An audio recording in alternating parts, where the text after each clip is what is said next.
Now, down to the seventh covenant that God made. It is known as the Davidic covenant.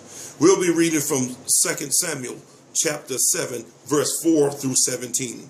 I'll be reading from the New King James. But it happened that night that the word of the Lord came to Nathan, saying, Go and tell my servant David, thus saith the Lord, would you build a house for me to dwell in? For I have not dwelt in a house since the time that I brought the children of Israel up from Egypt, even to this day, but have moved about in a tent and in a tabernacle.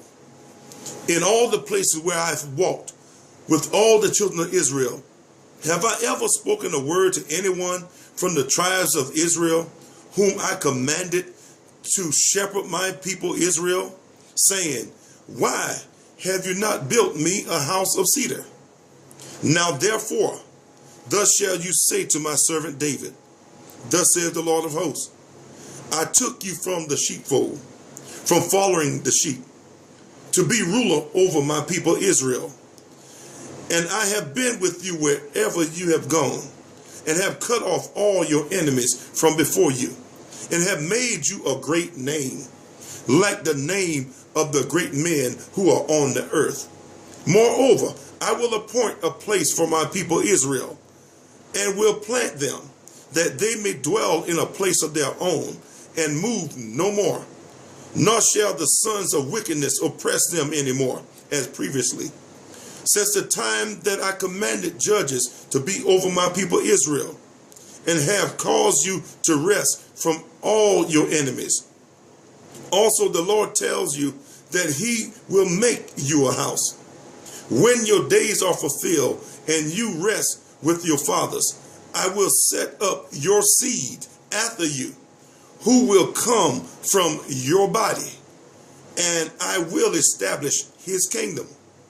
He shall build a house for my name, and I will establish the throne of his kingdom forever. I will be his father, and he shall be my son.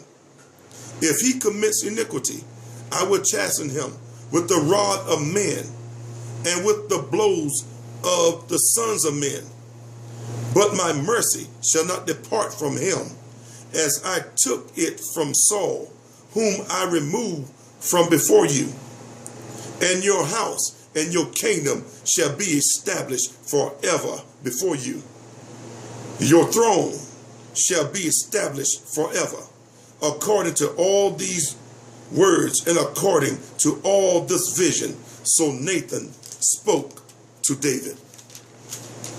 The sixth covenant was known as the Palestinian covenant. The seventh covenant is known as the Davidic covenant. That's the covenant that God made with David. It is the fourth of the theocratic covenants pertaining to the rule of God. In this covenant, David is promised three things. First, a land forever, in verse 10. Number 2, an unending dynasty, verse 11 and verse number 16. And number 3, an everlasting kingdom, verse 13 and verse 16. The birth of Solomon, David's son, who is to succeed him, is predicted in verse 12. His particular role is to establish the throne of the Davidic kingdom forever. Verse 13.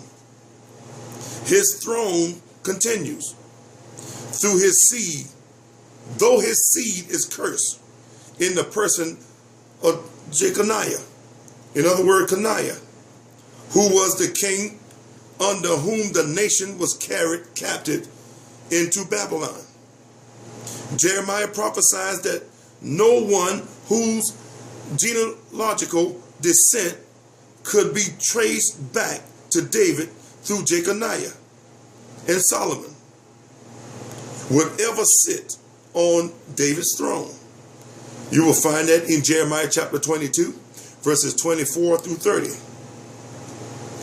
Joseph the legal but not physical father of Jesus traces his lineage to David through Jeconiah. You will find that in Matthew chapter 1, verses 1 through 17. David, however, had another son, Nathan. His line was not cursed. Mary, the physical mother of Jesus, traces her lineage back to David through Nathan. You will find that in Luke chapter 3, verses 23 through 38.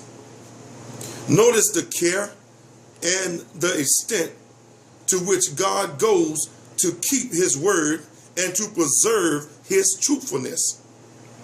The virgin birth was absolutely essential, not only to assure the sinless character of Jesus, but also to fulfill the Davidic covenant.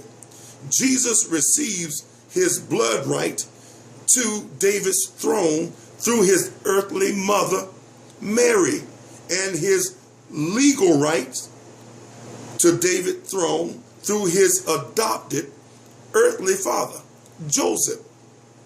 The virgin birth guarantees that one of David's line will sit on David's throne and rule forever, while at the same time preserving intact the curse and restriction on the line of the descent through Jeconiah.